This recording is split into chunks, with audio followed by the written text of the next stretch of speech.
اعوذ باللہ من الشیطان الرجیم، بسم اللہ الرحمن الرحیم۔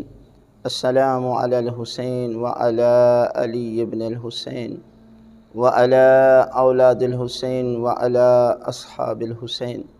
10 محرم الحرام کا وہ دن ہے کہ جو قیامت والا دن ہے، کہ جب حضرت امام حسین علیہ السلام کے اصحاب شہید ہو گئے، آپ کی اولاد شہید ہوگی، اور آخر میں امام حسین علیہ السلام بھی خود شہید ہو گئے، اور اس کے بعد بیویوں کو قید کر کے شام غریباں آ گئی کہ جس میں رسول کی بیٹیوں کے سر ننگے۔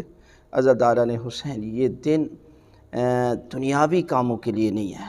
اگر آپ نے دنیا داری میں دن گزارا تو آپ کا حشر بھی یزید کے ساتھ ہوگا۔ لہذا اس دن مجلس حسین، جلوس عزا اور عزاداری امام حسین علیہ السلام میں شریک ہونا چاہیے۔ بہت بڑا اجر اور بہت بڑا ثواب ہے۔ لہذا اس دن کچھ اعمال ہیں، ان اعمال کو بھی کریں۔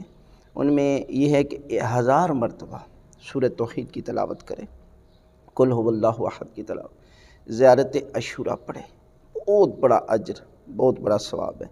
اور اس کے بعد 7 مرتبہ، یعنی یہ عمل ہے کہ آپ انا للہ و انا الیہ راجعون رضاً بقضاء و تسلیما لامرہ کرتے ہوئے 7 مرتبہ آگے جائیں اور 7 مرتبہ پیچھے آئیں۔ یہ وہ عمل ہے کہ جو حضرت امام حسین علیہ السلام نے حضرت علی اصغر کو اٹھا کر، جب حضرت علی اصغر کی شہادت ہو چکی تو میرے مولا ایک مرتبہ ارادہ کرتے تھے خیموں میں لے جائیں، پھر دل میں خیال آتا تھا کہ ماں ہے حضرت علی اصغر کی ماں و باپ، یعنی معصوم بچہ، اور اس قدر بے دردی کے ساتھ اسے شہید کر دیا گیا۔ پھر 7 مرتبہ آگے، یعنی پھر جو ہے وہ میدان کربلا کی طرف رخ کرتے۔ لہذا اس عمل کو بھی آپ انجام دیں۔ اس کے بعد 4 رکعت نماز بھی پڑھیں، 2 کر کے۔ آپ 2 کر کے 4 رکعت نماز بھی پڑھ سکتے ہیں۔ فاقہ کریں، روزہ نہیں رکھنا، فاقہ کریں۔ اس دن جو ہے وہ اذان فجر سے پہلے کوئی چیز جو ہے وہ کھا پی لے، اور ظہرین کے بعد نارمل بھی ٹائم جو ہے وہ 3 بجے ہے، آپ افطار کر لیں۔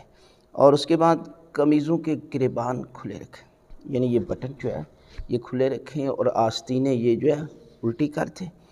اور اس کے بعد درود زیادہ سے زیادہ پڑھیں، اور حضرت امام حسین علیہ السلام کے قاتلوں پر لعنت کریں۔